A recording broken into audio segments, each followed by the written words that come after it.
반갑습니다. 저는 며칠 전에 그 서울 비상이라는 청소년 그 재활기관에서 가족들이 저희 회사에 온 얘기부터 잠깐 말씀드리겠습니다.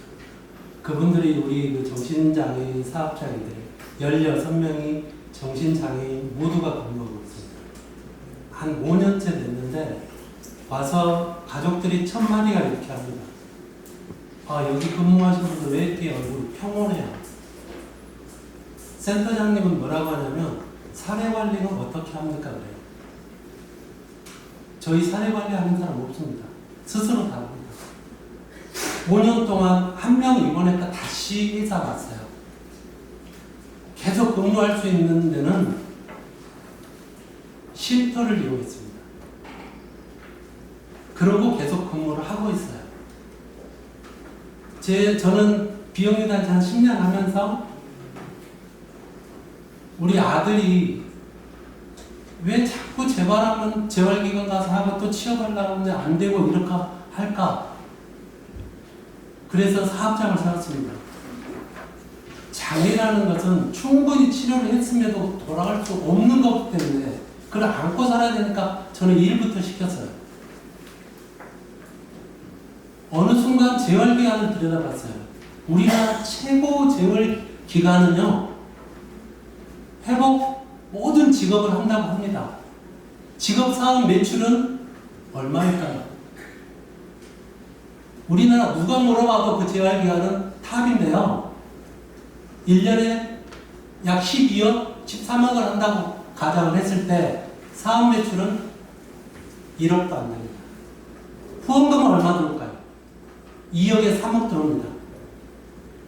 보조금은 얼마 들어올까요? 서울시 사업 많이 합니다. 재활기관의 역할이 지역사회로 돌아갈 수 있는 그런 일을 해야 됨에도 불구하고 그렇지 않아요. 오직 했으면 가족이 나섰겠습니까? 저는 최근 들어서 그 정신건강혁신연대라는 데를 2004년부터 해서 2026년 6월까지 기한이더라고요. 거기에 가족 대표로 참여도 했고요. 3차 정신건강복지기본계획에 우리 이정화 대표님이라든가 몇 분 다 거기서 느낀 것은 이렇습니다. 의사분들은 의사에 기반된 치료를 한다고 얘기를 합니다. 죄송합니다. 하면서 의료 수가가 부족합니다. 식비가 부족합니다. 맞아요. 근데 이 많은 시간이 흘렀음에도 계속 그 얘기를 해요. 복지사들은 재활기관을 검증된 사람으로 인해서 이용을 해라고 합니다. 임상은 심리사 다 그렇습니다. 제가 가족으로서 지역사회 정신질환 얘기했더니 얘기 자체도 꺼내지 못했어요. 왜? 위원장 맡고 계신 분이 이 정권에서 이룰 수 있는 얘기만 해서 하자는 거예요. 우리 가족은 지금 절박하거든요. 그래서 저는 이 부분에 대해서 약간 그런 얘기를 한번 해보고 싶습니다. 저희 자녀가 둘인데 다 급성으로 왔어요. 가정이 거의 붕괴됐습니다. 그래도 살아야 되지 않아요? 그래서 경험한 사람들, 그 단체를, 가족들을 만나서 거기서 10년 동안 일했습니다. 그리고 거기서 5년 동안 지금 장애인 사업자 16명을 데리고 일을 하게 됐어요. 그런데 그 중에는 회복되기도 하고 지금 다른 회사 가서 일도 하고 이 정신 걷기 모임 우리 하는 데서도 탈퇴하고 일반 사회로 돌아가신 분도 나왔어요. 가족들도 희망을 갖기 때문에 계속 그 적자 구조가 돼도 저는 이 사업장을 운영했어요. 지금도. 최근에는 이제 2026년도부터는 법이 조금 바뀌어서 뭐 동료 지원가라든가 혹여 청년 의원님, 절차법 이런 부분에 대해서 하는데 저는 이것들이 또 종합시설들을 이용해서 종합재활시설들을 이용하는 그런 시스템에 될까? 그리고 그렇게 된 구조가 분명히 있을 거라고 저는 생각을 해요. 아까 얘기한 대로 재활기관이 직업 매출을 1억도 못 올리고 12억을 움직이는 중에 거의 한 5, 6천 정도만 매출을 올리고 나머지는 본연의 사업을 하지 않아요. 보조금이라든가 이렇게 해서 어떻게 회복이 될까라는 생각이 됩니다. 그래서 장애인 사업장을 하기 때문에 이런 자료를 했는데요. 정신장애인은 지역사회 고용률이 역주행 롤러코스터다 이렇게 얘기를 하고 싶습니다. 그래서 장애인공단 자료를 보게 되면 조금씩 올라갔어요. 거의 조금 올라가다가 2022년도에 3분의 1 상시 근로자가 없어졌어요. 3분의 1이면 엄청난 거거든요. 그러다가 다시 조금 올라가서 2025년에 그 정도는 아니지만 그래도 3분의 1 가까이 또 없어졌어요. 2022년도에는 코로나가 있었죠. 그렇다 치더라도 2025년 작년에는 왜 그랬을까요? 취약한 구조겠죠. 쉽게 잘리고 쉽게 저기 하고 이렇게 된 거예요. 그래서 지금 얼마 정도 됐을까요? 2020년도에 상시 근로자 수로 돌아갔어요.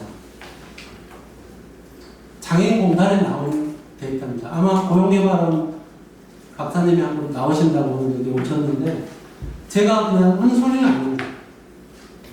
일본의 경우는요, 2021년부터 법을 2018년도에 바꿨는데 몇 년 기간 지나서 2021년도부터 2025년도까지 장애인 고용률의 50% 이상이 정신장애인 1위예요. 제가 거짓말할까요? 여러분들 지금 AI한테 물어보시면 나옵니다. 5년 동안 장애인들이 다 취업했는데 50% 이상이 정신장애인이에요. 왜일까요? 회복을 직업적인 의미로 지역사회에서 관계형성을 해서 그렇게 됐던 거예요.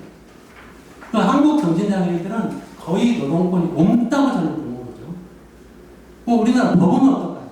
정신건강복지법 제34조 제1항에는 정신장애인에 대한 일자리 창출, 창업, 지원 등을 규정하고 있고 이들의 능력과 특성에 적합한 직업훈련, 직업지도 등을 지원하기 위해 필요한 조치를 강구하도록 하고 있음이라고 나와 있어요. 국가는 뭘 했을까요?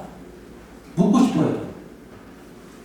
자, 그래서 저는 두 번째로 정신재활시설들, 또 종합시설들. 그들은 그들만의 리그에 살고 있는 것 같아요. 정신재활시설들 볼까요? 생활시설이 12개소, 생활시설이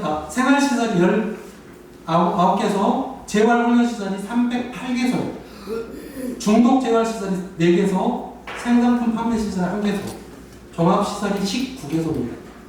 거의 다 직업재활이라든가 사회적응 훈련을 한다고 해요. 그래서 또 그 각 재활기관들의 특성도 없어요. 왜냐하면 정부 시책에 맞춰져 있기 때문에 그래요. 보조금 시스템에. 그래서 이분들이 거의 정신건강 정책에 대해서 최대 수혜자로 나와요.